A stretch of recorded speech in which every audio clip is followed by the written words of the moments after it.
So this message could be how to find your lane and then stay in it.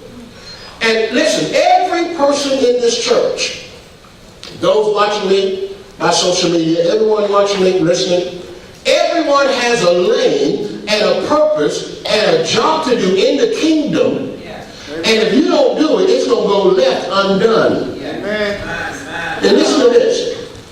You don't have to try to be like anybody else. You don't have to try to emulate anybody else. You don't have to try to do things like anybody else. How many know there's only one Bishop Gates? But I got news for you. There's only one Pastor C.J. I got news for you. There's only one you. Amen. And can't nobody do what you can do like you. But when you try to merge in other people's lanes, and you try to get in other people's lanes, then that's when accidents happen. That's when mistakes happen. That's when people get hurt. If you learn your lane and be happy in it, I will show you in the Word of God that God will promote you and cause you to go further, but you can't go any further than the grace of God that you have to do what you do. Amen. God gives us grace to do what we do, and then when we step outside of that grace, we're ineffective. And I'm telling you, it's the plan of the devil to keep you ineffective. Everybody should be doing something in this church that your lane suits you, because I'm here to tell you. I'm here to tell you that you're fulfilled when you're busy in the church. If you're not busy in the church, trust me, your life is not fulfilled as it could be. Because God has placed you here, or placed you at the church you are, for a reason, not just to sit and warm the pews. Our chairs in our case. He's giving you something that only you can do, that is unique to you, that nobody can do like you, and he's giving you a grace to do it. So hopefully this message will inspire someone to say, okay, where is my lane? And once I locate my lane, how to stay in it and be productive. You ever let anybody else try to merge in everybody else's lane? Dangerous. Because I'm going to tell you something. Those lanes are not just to confine you, those lanes are to protect you. Go out there and keep getting in somebody else's lane. Those are not just boundaries, which they are, but they're also their protection for you. If you stay in your lane out that road, chances are you're going to be all right. There's some lady come along or some gentleman come along, like yesterday, on their cell phones, and almost plowed me over. I'm going, is this the day the devil has tried to? Oh my goodness. All day long. And then the issue with the police. Now, you know, I ain't never been scared of police, but I'm scared of police now because I said, Lord, I ain't done nothing. All those years I was a criminal, and the devil made of God, and they gonna shoot me. There was somebody walking to you, got their hand like this here. I said, why you got your hand on? Why you got your hand on? I said, yes, sir. Listen, let me go back. Go to 2 Corinthians, chapter 10. Let's look at verse 12. We're going to read to verse 16. 2 Corinthians chapter 10. We're going to hang out here just for a minute. 2 Corinthians chapter 10. Come on, turn this. Well, don't turn anybody. Just say it out loud with me. Stay in your lane. Stay in your lane. Because I don't want to think you're talking about them. Look straight at me. Stay in your lane. Stay in your lane. Amen. Had somebody tell me yesterday, Pastor, stay in your lane. Oh, you think I remember that? I ain't going to say no name. But they said, Pastor, stay in your lane, because I got on the keyboard. I was flipping around. And some lady, what color is that you got on? Was some lady told me, she said, you know what? And I didn't even tell anybody what my message was. She said, you know what? We love you. Stay in your lane. I said, see, that's a confirmation of the word right there. 2 Corinthians chapter 10, verse 12. Got it? It says, for we dare not make ourselves of the number or compare ourselves with some that commend themselves. But they measuring themselves by themselves and comparing themselves among themselves are not wise. How many know, don't try to compare yourself to nobody else. God made you unique. Don't you know God made you an original? Why are you trying to die copy? It amazes me. God made us an original. We're going to die copy if we keep trying to copy folks. I ain't trying to be like nobody else but Jesus. Listen to this. He said, comparing themselves among themselves are not wise, but we will not boast of things without our measure, but according to the measure of the rule which God had distributed to us. We're going to keep reading verse 16, so follow me. He has distributed to us a measure to reach even unto you. For we stretch not ourselves beyond our measure. Come on, say, don't stretch yourself beyond your measure. So you're going to stretch yourself out. We're not stretching Armstrong. You're going to stretch yourself out trying to get in something that God did not give you the grace to do. Amen. And you can tell when people don't have the grace to do something, it don't flow. Amen. Listen to this. Amen. For we stretch not ourselves beyond our measure, as though we reach not unto you. For we are come as far as to you also in preaching the gospel of Christ. Not boasting of things without our measure. That is, of other men's labor. But having hope, when your faith is increased, that we shall be enlarged by you according to our rule abundantly. To preach the gospel in the regions beyond you, and not to boast in another man's line of things made ready to our head. The Apostle Paul is saying, listen, I want to preach to the whole world, but this is as far as God has allowed me to go, because every time he tried to minister in certain places, he called. Every time he tried to minister outside of his rule, nothing but trouble happened. Nothing but turmoil happened. And Paul realized that I must be trespassing on another man's rule. So when you begin to trespass, or whatever you want to say, on another man's rule, or another man's ministry, or another person's call, it's going to make havoc. This is why you got to understand your lane, where God has called you. Be content where God has called you. If God has called you to usher in his church, you ought to be the best usher the church has ever seen. Amen. Not trying to be the praise director. Be the usher. And I'm not saying the ushers are trying to be the praise director. I'm just using that as an illustration. I don't want y'all to say, I ain't trying to steal nothing. But I'm trying to tell you, once you understand your rule and where God has called you and understand your lane of ministry, then God can use you to be effective more than he can when you're trying to do this and this and this. I had to talk to a person one time, they want to do this, and all of a sudden they want to do this, they want to do this. I said, why don't you just do what you were called to do? Amen. Listen to this. Let's stay in 2 Corinthians chapter 10, but let's focus on verse 14 and 15. 2 Corinthians chapter 10, let's focus on verse 14 and 15. 14 and 15, please. Let's look at that.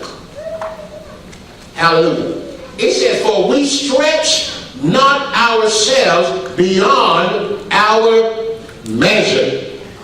That word measure, in the Greek, it means metron.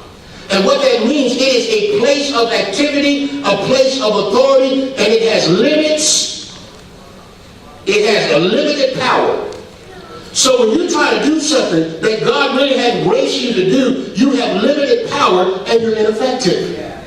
And that's why people get frustrated, people get angry, people get mad when what they're trying to do just ain't working. Maybe God didn't give you grace to do that.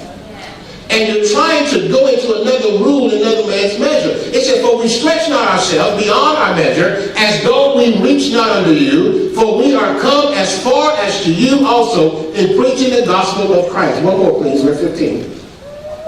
Hallelujah. It said, not boasting of things without our measure, that is of other men's labors, but having hope when your faith is increased, that we shall be enlarged by you according to our rule abundantly. Check this out. You and I have special grace to do what we do. Whatever you do in this church, God has given you special grace to do it. But if you try to do something that He hasn't graced you to do, you're going to reach frustration. How many people have gotten mad and just say, man, it just ain't working? And I tell them, I said, well, that's not what you're supposed to be doing in the first place. That's why it's not working. That's why you get mad, you get frustrated, because that's not what you're supposed to be doing. God has given every last one of us. Hallelujah. God has given every last one of us a measure of grace. Ephesians chapter 4, verse 7. Hallelujah. Ephesians chapter 4, verse 7. I'm almost done. So y'all don't believe it, but I am. See that? Ephesians chapter 4, verse 7. It says, but unto every one of us. Come on, say, us is you. Okay, thank y'all in the middle. What about the rest of y'all? Us is you. Every one of us is given grace according to the measure of the gift of Christ.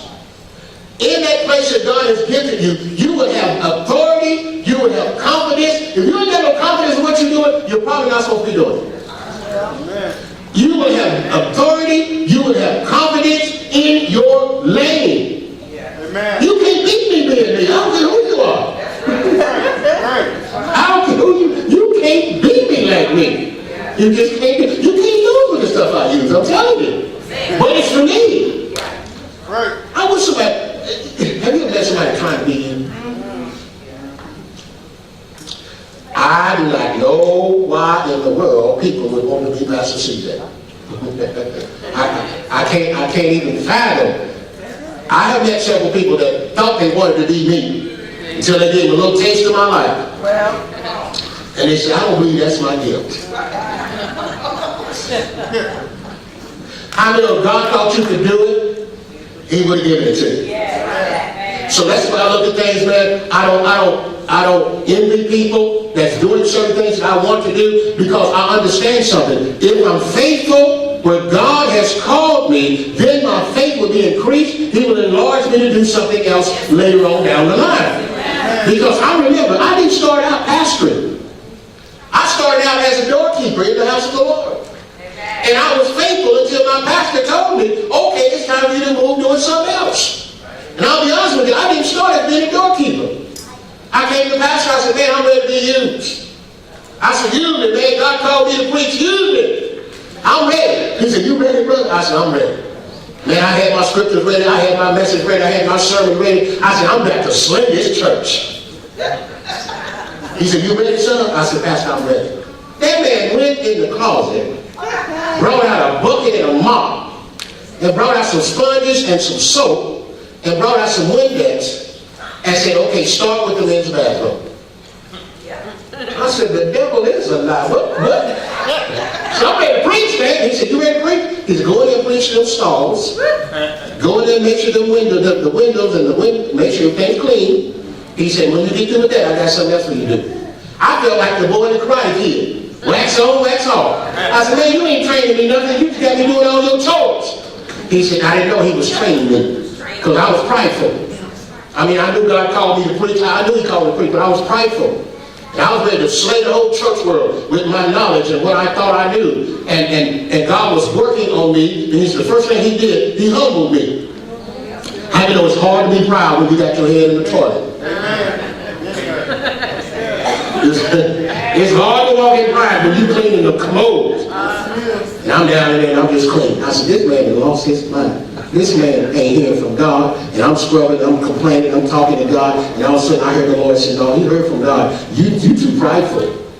And it says what he's doing what I told him to do. He said, you got to humble yourself. And the best way I knew how to humble you, get your head in the toilet. And once God spoke to me, man, I began to clean them toilets till they shine. And people would comment on how clean the church bathroom was. And people comment to the pastor. The pastor said, okay, time you to move up.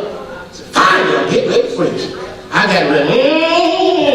got my message ready. He said, go stand at the door and greet the people until I tell you to do something else. I said, I need John.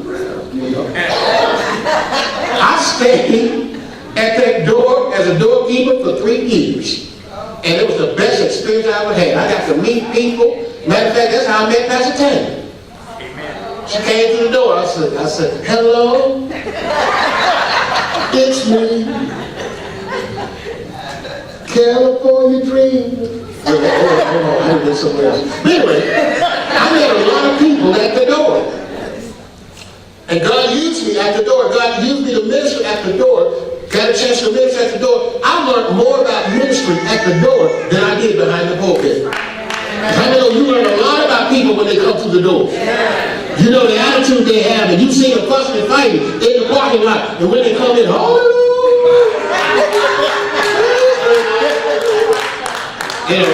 well, the brothers were doing it anyway. Sisters, I'm going to tell you, you can't hide what's in your heart. I saw some couples out there, now not here right. When I was a doorkeeper, I saw some couples, man, they were going at it, man. I mean, they were going at it. I mean, and you could just see them going back and forth in the car, and you know, and he over there, come on, you home with? And then they get out. He stepped in, oh, bless the Lord. Praise the Lord. I said, how you doing, brother? God is faithful, amen. Amen. She walked in, and I said, how you doing, sister? She looked at him like, and he over there just worshiping. He over there just worshiping. I mean, boy, he getting happy. She doing this, looking at him like. I said, sister, you gonna worship? She said, I'm gonna worship me, but I gotta get my heart right. She said, I gotta get my heart right. She said, because right now I got murder in my heart. She said, Pastor, just give me a minute. But I learned a lot at the door until the Lord did something in me. To where what he was doing, he was helping me find my lane. And once I located my lane, that's when I began to grow in authority, grow in confidence. I began the anointing began to grow, because the anointing is only where God has called you. Yeah. The Apostle Paul realized he was not at that time the apostle to the whole world. In fact, Paul, how he discerned his lane was what was not working for him. And many times you discern your lane for what's not working for you. Right. You said, that's not working. And it's not that the devil's fighting you, that you don't have authority to do that. And Paul went and he tried to minister to the Jews. Paul said, I'm going to teach y'all about Jesus. They didn't want none of it. He said, I'm going to teach you about the Lord, and I'm going to show you about the risen Christ. They didn't want anything Paul had to say. They would listen to Peter, but they wouldn't listen to Paul. Why? Because Paul realized his measure of rule was not to the Jews, it was to the Gentiles. And Paul said, I shake the dust from my feet, I'm going to the Gentiles. Why? Because he did not have any authority to minister to them. Peter did. Peter ministered to the Jews, Paul ministered primarily to the Gentiles. And because Paul realized, he said, I don't have any authority, I don't have any grace, I don't have any anointing, I don't have anything to do. Everything I try to do, it ends up bad. So here's something for you to take note of. When you are operating in your lane, there is a level of security and protection. When you are in your lane, when you try to operate in another person's lane, you will find it frustrating, you will find it incredibly hard, and nearly impossible to be fruitful. Amen. I had to learn this a long time ago. I said, that's not my lane. Even in my preaching style, I had to realize what's not my lane. You know, I tried it all.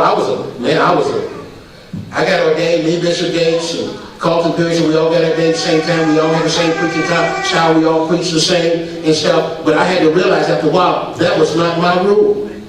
God said, I didn't call you to preach like that. I have no problem with anybody preaching the way God called them, but you got to know what God called you to do. Yeah. I sing the way I sing because God called me to sing that way. I'm not trying to be like nobody else.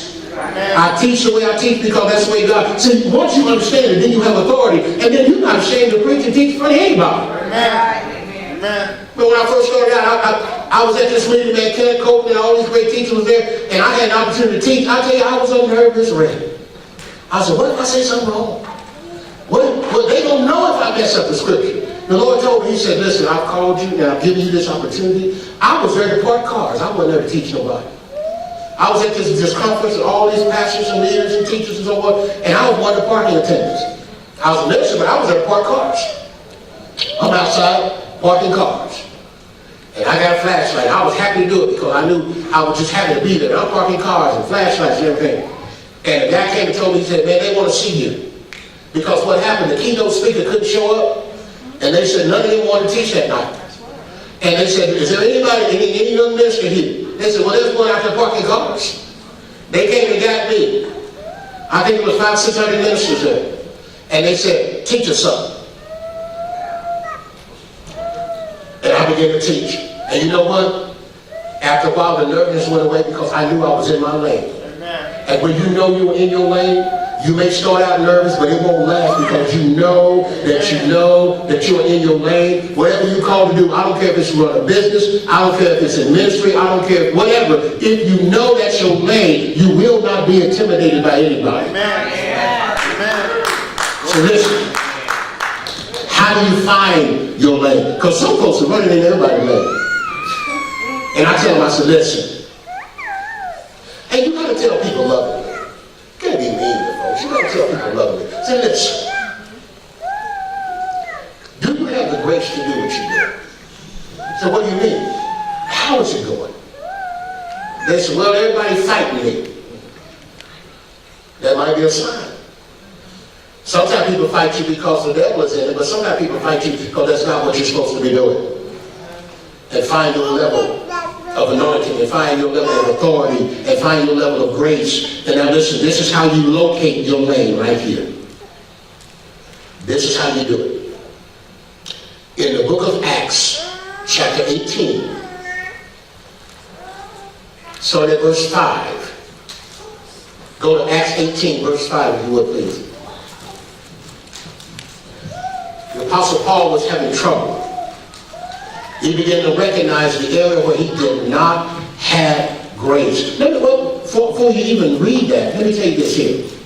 Don't you know that there are some areas of ministry, there are some areas of the country that I, as a minister, do not have authority in? Did you know that?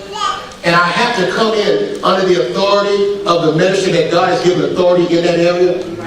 I have to come up under his authority in order for me to be effective. You can't just assume, okay, I'm a pastor, I'm a minister, I'm an apostle, I'm a prophet, or whatever, and I'm going to go anywhere I want to go and be effective. No, because God may not give you authority in that region to do that, so you got to come up under the authority of the person that God has given authority in that region for you to be effective. Paul realized that. Paul said, I will not go into another man's room because I will not have authority. There's places that I can go right now and teach the same thing and have no effect. Why? Because I do not have authority to do that. Unless I come up under the person that God has given authority, come up under their rule, and they release me, and then the anointing will flow. You gotta understand that. You just can't go anywhere and do anything you want to do. There is boundaries to this thing. Amen. And it's not that God is trying to keep you out of something, it's God is trying to protect you. Right. Amen. How many young ministers have gone out there, you don't hear about them anymore? There's a young famous football player. Well, he's not young now, he's my age, but a little bit younger. I mean, he was prime time. I ain't gonna tell you who it was. He was prime time. And he got on this Christian television program and started talking about Jesus, started teaching and started doing this. I wrote this brother a letter. And I said, dear sir, whether he got it or not, I don't know. I hope he got it. He never came back. I said, dear sir, I'm a pastor in Oklahoma City. I said, I would advise you to do one thing.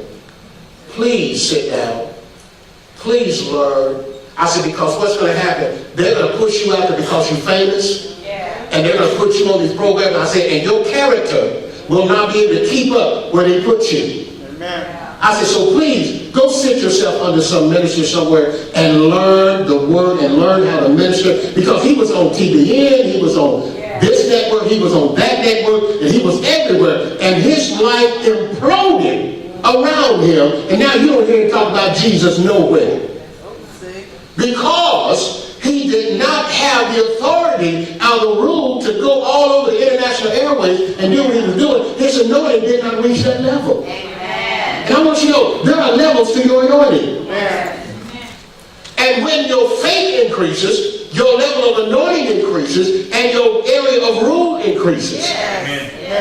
Now there are places I can go that I have authority. There's several different areas of the country I can go. I have authority now. Why? Because my faith has increased and my rule has increased. But you can tell when you go to a region, we got some ministers in here, right? Right. You go to some places and you know you ain't got no business in. And not that anything wrong, there was no anointing for you to be productive. And I said, man, I'm in the wrong place. And I had to question, did I pray and ask God, would I come? Or did I come because I just wanted to go and preach? And when I got there, I had no authority in that place. The anointing was not there for me to minister in that place. And I had to just chalk it up as a learning and lesson that I had operated outside of my rule of measure. Now, this is what the Apostle Paul said. And when Silas and Timothy were come from Macedonia, Paul was pressed in the spirit and testified to the Jews Jesus was Christ. Keep going, please. He testified to the Jews that Jesus was Christ. And when they opposed themselves and blasphemed, he shook his raiment and said unto them, your blood be upon your own heads. I am clean. From henceforth I will go unto the Gentiles. Keep going, please. Paul recognized his place of authority. And he departed this and entered into a certain man's house named Justus, one that worshiped God, whose house joined hard to the synagogue. One more, please, verse 8. And Crispus, the chief ruler of the synagogue, believed on the Lord with all his house, and many of the Corinthians hearing believed and were baptized. The Apostle Paul realized his place of authority was not with the Jews. See, you think just because you're in church, your authority is with everybody. And it's not. You think you go to any church and your same anointing will flow. That's not true. Because Paul should have been able to teach to the Jews the same message he teaches the Gentiles, but Paul discerned in the spirit, this is not my rule. And he shook the dust off his feet. Listen, learn your place of authority and you will not be frustrated. Listen to this. Let's close with this. When you operate in the place where God has given you grace, he will in turn enlarge your rule where you can do more, reach more, when you understand your lane. Check this out. When you understand your lane and you know this is where you belong, that's when God begins to broaden your rule. That's when God begins to open it up. You'll do more. If there's things you want to do in this church, say, man, I want to do this, I want to do this and this. I had to tell a person I know, I said, if there are things you want to do, be good in your lane first. You hear what I'm saying? Be good in your lane first. Operate in your lane first. And as you operate in your lane, your faith will increase. And God will begin to open up more and more and more. You may start out at the back, but after a while you may be up here. You may start out doing something else, but as you operate in that lane, then your rule will increase. You will do more and more and more. It may take a while, but guess what? When God does it, we don't get in a hurry. So this is for you today, somebody listening or whatever. Learn where your rule of authority is and stick to it. Be good at it. Because God is not trying to keep you from something. God is trying to protect you from something. And when you get outside your rule, that's when the enemy can attack you unopposed. Amen? Amen. So turn to somebody now, you can turn to them and say, stay in your lane. And be good at it. Stand on your feet. See, I told you, I'm done. All right.